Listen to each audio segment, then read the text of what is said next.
And welcome as we get to week 6 of the South Jersey football season. Marc Narducci and Phil Anastasia. And Phil, let's get it started with two top 10 teams.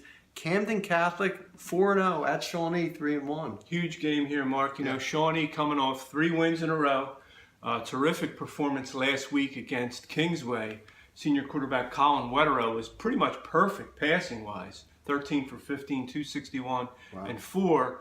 But now they face a big challenge in the Camden Catholic team ranked number 3 that has won 26 in a row against South Jersey opponents, including a win over Shawnee last year.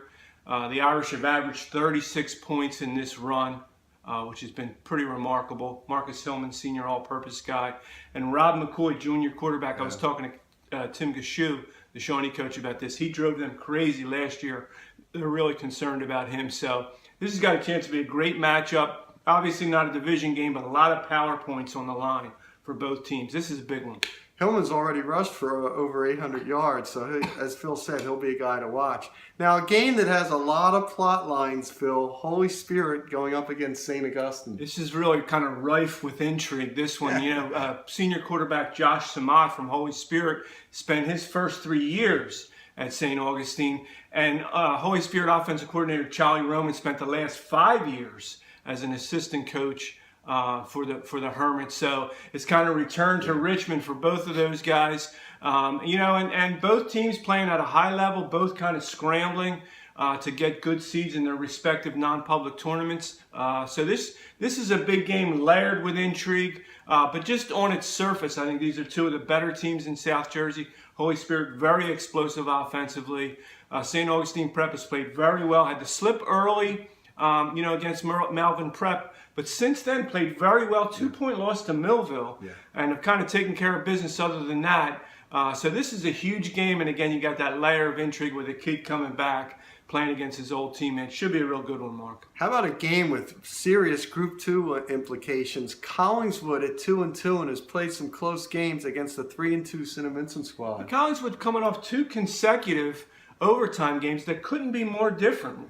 42-40 loss to Buna and 12-6 win over Audubon. So, you know, they got those extra quarters every week for the Panthers, and they're really in a fight to try to qualify for the South Jersey Group 2 tournament. They need this game, I think, to get in. And St. Vincent kind of in the same boat. St. Vincent won 2 in a row, outscored opponents 76-0 in that run. They're trying to get in South Jersey 2 also. So a lot on the line here. St. Vincent, good young quarterback, and Sean Ruffin, Rashad Ream, top running back. Collingswood's got a good junior back in Michael Jenkins. This has got a chance to be a real good game, Mark, and a lot on the line for both teams. Yeah, and another interesting game is Sterling, which is coming off that 34-33 loss to West Deptford at 3-1, going up against a 2-2 Highland team, Phil, that I think has maybe one of the better running attacks around. They do, and DeJuan Sanders has scored 7 touchdowns in their last 3 games. He's a senior running back to watch. And Highland has really not much margin for error to get in the South Jersey Group 4 tournament. So they're looking to get on a roll there. And Sterling, you know, it's funny, everybody wondered about kind of how legitimate this Sterling team was at 3-0. Their one loss, I think, legitimized them more than anything in that they pushed, you know, number 15 West Deptford right to the brink in a 34-33 loss.